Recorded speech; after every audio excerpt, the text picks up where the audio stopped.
नमस्कार, जय श्री कृष्ण। मैं जया गुप्ता। इस वीडियो में मैं माघ मास महात्म्य की 8वें दिन की कथा लेकर आई हूँ। इसके पहले मैंने माघ मास महात्म्य के प्रथम 7 दिन के वीडियोस मेरे चैनल पर बना रखे हैं। आप मेरे चैनल पर जाकर उन सभी वीडियोस को देख सकते हैं और कथा को श्रवण कर सकते हैं। 8वें दिन की कथा के रूप में हम अध्याय 8 के पाठ का श्रवण करेंगे। मैं आपको अध्याय 8 का पाठ बताऊं उसके पहले मैं आपको भगवान श्री हरि विष्णु की एक स्तुति बता रही हूँ, जिसको करने से भगवान विष्णु प्रसन्न होते हैं। यह छोटी सी मंत्र स्तुति करके आप भगवान विष्णु की कृपा प्राप्त कर सकते हैं। यदि आप पूरे भाव से इस मंत्र स्तुति का जाप करेंगे तो निश्चित ही भगवान श्री हरि नारायण आप पर प्रसन्न होंगे और हर क्षेत्र में विजयी होने का आशीर्वाद देंगे। तो आइए देखते हैं पवित्र विष्णु स्तुति। शांताकारं भुजंग शयनं पद्मनाभं सुरेशं विश्वधारं गगन सदृशं मेघवर्णा शुभांगं लक्ष्मीकान्तं कमलनयनं योगिभिर्ध्यानागम्यं वंदे विष्णु भवभयहरं सर्वलोकैकनाथम्। यं ब्रह्मा वर्णेन्द्रो रुद्रमारुतः स्तुन्वानि दिव्यैस्तत्वेदे वेववेदे सांगपद क्रमोपनिषेद गार्यन्ति या समागः ध्यानावास्थित तदत्तेन मनसा पाश्यति य योगिनो यस्यातं न विदुः सुरासुरगणा देव्ये तस्मै नमः। भगवान श्री हरि विष्णु की इस छोटी सी स्तुति के साथ यदि आप कोई भी कार्य करते हैं तो आपको उस कार्य में सफलता जरूर मिलती है। अब हम माघ मास महात्म्य के 8वें दिन की कथा का श्रवण करेंगे। 8वें दिन की कथा के रूप में हम देखेंगे यमदूत का विकुंडल से अहिंसा, तप और दान की महिमा का वर्णन। इसके पहले 7वें अध्याय में हमने देखा कि चित्रगुप्त जी से कुंडल और विकुंडल दोनों भाइयों का लेखा लेकर यमराज जी ने दूतों को आज्ञा दी कि वे बड़े भाई कुंडल को घोर नरक में ले जाकर डाले और छोटे भाई विकुंडल को स्वर्ग में ले जाए। विकुंडल यह बात सुन के आश्चर्य में पड़ जाता है कि जो दूत उसे स्वर्ग में ले जा रहा था वो उससे पूछता है कि किस कारणवश मुझे स्वर्ग मिला, जबकि मैं और मेरा भाई साथ में रहे, साथ में हमने एक जैसे कर्म किए, मृत्यु भी हमको साथ में आई, हमने यमराज जी के दर्शन भी साथ में किए, फिर क्या हुआ कि मुझे स्वर्ग मिल रहा और मेरे भाई को नरक मिल रहा है। तो उसके मुख से ये बात सुन के दूत उसे बताता है कि पूर्व जन्म में तुम सुमित्र नामक एक वेद पाठी ब्राह्मण तुम्हारा मित्र था, उसकी संगत में तुमने 2 माघ माह में यमुना जी में स्नान किया था। एक बार के स्नान से तो तुम्हारे सारे पाप धुल गए और दूसरी बार के स्नान से तुमने स्वर्ग को प्राप्त किया था। इस पर विकुंडल कहता है कि सत्पुरुषों के साथ का थोड़ी देर की गई मित्रता भी बहुत शुभ फलदायी होती है और माघ मास के स्नान की महिमा तो अपरंपार है। इसके बाद वो यमदूत से पूछता है कि आप मुझे बताओ कि किस कर्म से मनुष्य यमलोक अर्थात नरक का मुख नहीं देखते हैं। अब इसके आगे का वृत्तांत हम 8वें अध्याय में देखेंगे। यमदूत जब विकुंडल की यह बात सुनता है तो यमदूत बोलता है, हे सौम्य, तुमने अच्छा प्रश्न पूछा। तुम इस समय पाप रहित हो, शुद्ध हृदय वाले व्यक्ति की कल्याण मार्ग में वृद्धि होती है। यद्यपि पराई सेवा में तत्पर होते हुए भी मैं तेरे प्रेम के कारण तुझसे यथा बुद्धि जो भी मुझे पता है वो सब बताता हूँ।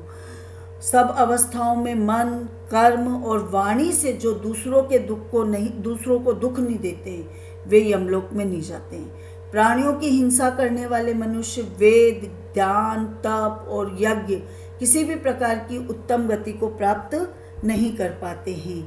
ऋषियों ने कहा है कि अहिंसा ही सबसे बड़ा धर्म, तप और दान है। दयालु मनुष्य मच्छर, डांस, खटमल, लीख, जू आदि जंतुओं की भी अपने समान ही रक्षा करते हैं। ऐसे मनुष्य जलते अंगारों से व्याप्त दुर्गम पथ को और प्रेत की तरंगों वाली यम यातनाओं को नहीं देखते हैं।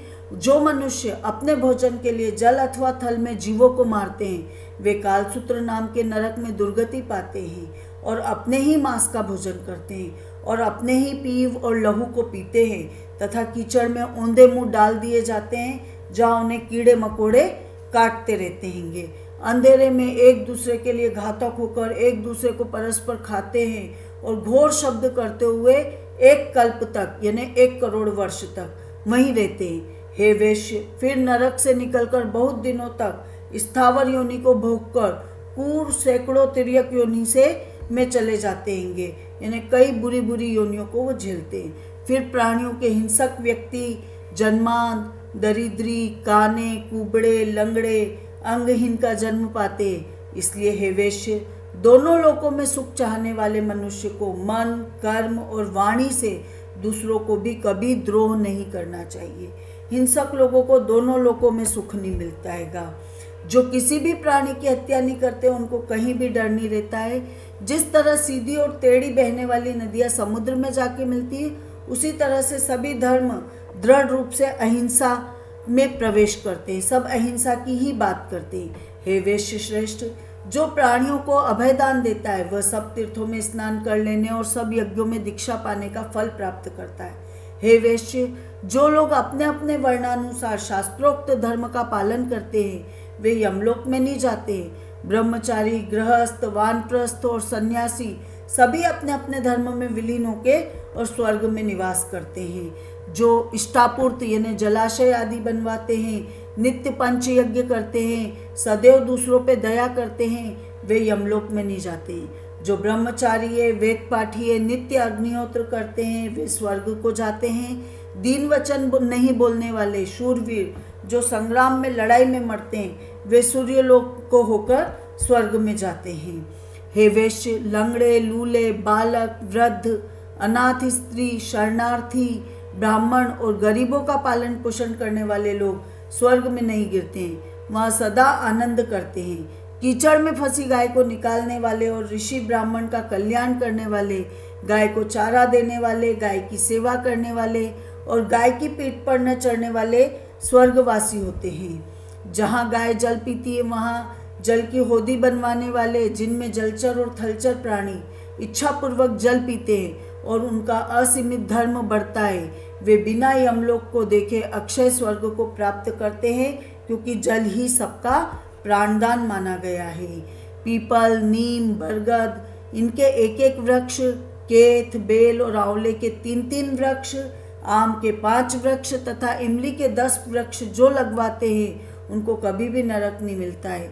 ऐसा माना जाता है कि 10 कुपुत्रों की अपेक्षा 5 वृक्ष श्रेष्ठ है, क्योंकि वे पुत्र रूपी वृक्ष अपने पत्ते, फल, फूल, मूल आदि से पितरों की तृप्ति करते हैं।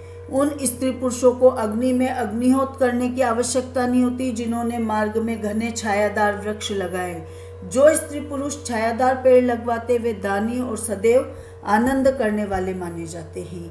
अच्छी छाया वाले फल तथा फूलों से पूर्ण मार्ग में लगाए हुए पेड़ों को जो मूर्ख काटते हैं बहुत समय के लिए वे नरक में जाते हैं। हे वैश्य, जहाँ तुलसी का वन रहता है वहाँ घर तीर्थ के समान माना गया है, वहाँ यमदूत निवास नहीं करते हैंगे।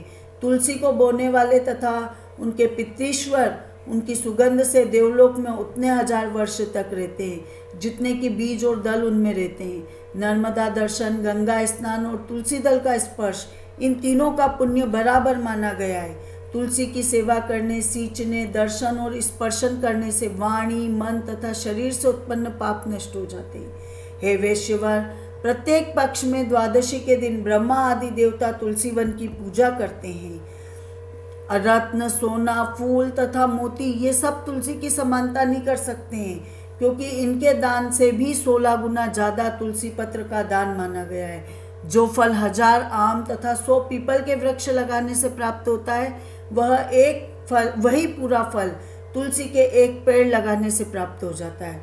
जो तुलसी की मंजरी से भगवान श्री हरि विष्णु की पूजा करता है वह कभी फिर गर्भ में नहीं आता है।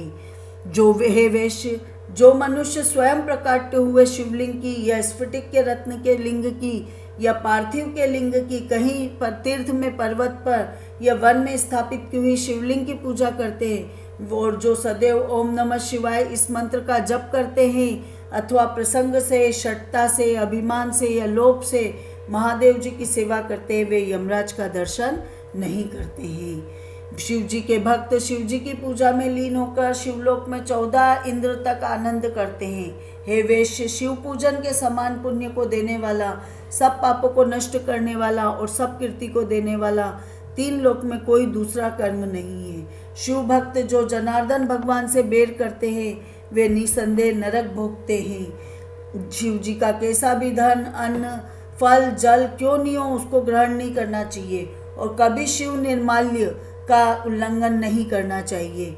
यदि किसी गड्ढे व कुएं आदि में डाल देना चाहिए।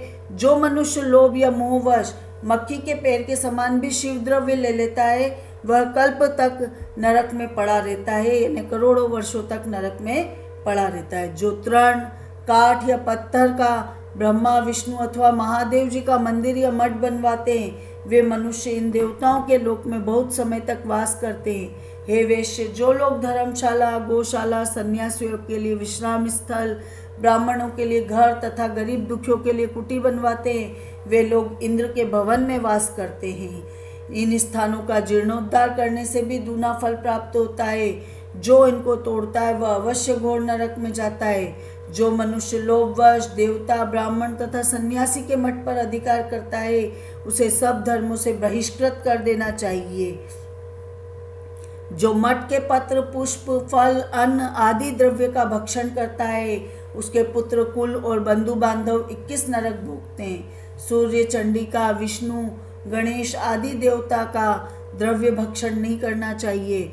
मठाधीशों के अन्न का भोजन आदि भी नहीं करना चाहिए। यदि भोजन करना है तो चंद्रायण व्रत करें। मठाधिकारी को स्पर्श करने पे वस्त्र सहित जल में गोता लगाएं और ब्रह्मा विष्णु तथा शिव की पूजा के लिए जो बगीचा आदि लगवाते हैं वे देवलोक में वास करते हैं। जो मनुष्य सदैव माता पिता देवता और अतिथियों की सेवा करते हैं देव प्रजापति के उत्तम लोक को जाते हैं। इति श्री माघ मास महत्म्य अष्टम अध्याय संपूर्ण। यदि आपको ये वीडियो अच्छा लगा तो इसे लाइक और शेयर कीजिए। अभी तक यदि आपने मेरे चैनल को सब्सक्राइब नहीं किया है तो कृपया मेरे चैनल को सब्सक्राइब कीजिए, बेल आइकन को हिट कीजिए ताकि मेरे नए वीडियोस के नोटिफिकेशन आपको तुरंत प्राप्त हो। हिंदू धर्म संस्कृति तीज त्योहार व्रत कथा रीति रिवाज इत्यादि जानने के लिए मेरे साथ बने रहिए। जय श्री कृष्ण।